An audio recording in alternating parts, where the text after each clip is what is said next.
Qu'est-ce que Antifa, le jeu de société interdit par l'extrême droite ? Merci d'avoir posé la question. Contre l'extrême droite, à vous de jouer. Voilà le slogan qu'on peut lire sur la boîte du jeu de société qui est sorti le 10 novembre 2022 aux éditions Libertalia. Un jeu disponible dans toutes les Fnac de France, jusqu'à ce qu'il soit finalement interdit. Et comment ça se fait ? Le jeu, qui propose d'animer un groupe antifasciste, n'a plu ni aux forces de police, ni aux élus du Rassemblement national. Voilà pourquoi les deux ont commencé à faire pression sur l'enseigne Fnac jusqu'à la convaincre de retirer Antifa de ses rayons.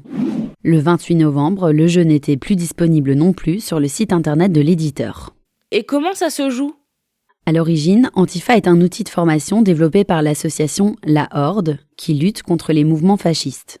En septembre 2021, La Horde et Libertalia s'associent pour éditer et commercialiser le projet.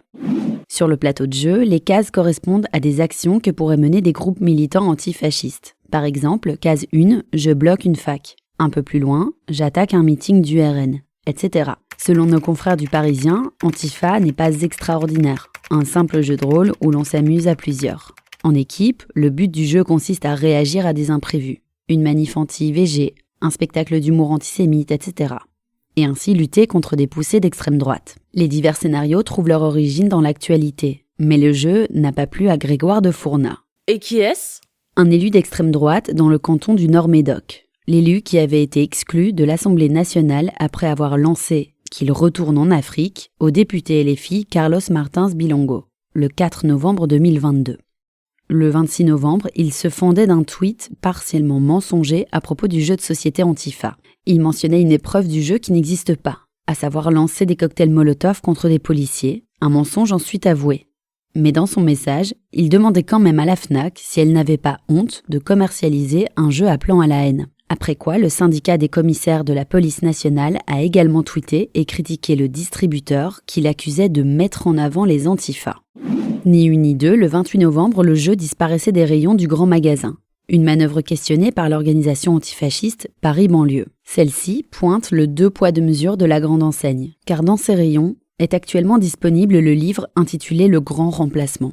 Une théorie qui, selon nos confrères de BFM, a inspiré le terroriste de la tuerie de Christchurch en 2019. Dans un tweet piquant, l'organisation demandait à la Fnac si ce produit-là, elle allait aussi le censurer dans ce cas. Et peut-on encore trouver le jeu ailleurs ? Justement, le buzz a eu un effet contre-productif sur le jeu, puisqu'il fait désormais parler de lui dans les médias et sur Internet. Tout le monde se l'arrache, à tel point que le jeu a été réédité sous une forme simplifiée, mais qui est déjà épuisée, comme l'annonce Libertalia. Et comble de l'histoire, le 29 novembre, la Fnac remettait en vente le jeu de société. Voilà ce qu'est Antifa. Maintenant vous savez, un épisode écrit et réalisé par Johanna Cincinnatis. Ce podcast est disponible sur toutes les plateformes audio. Et si cet épisode vous a plu, n'hésitez pas à laisser des commentaires ou des étoiles sur vos applis de podcast préférés.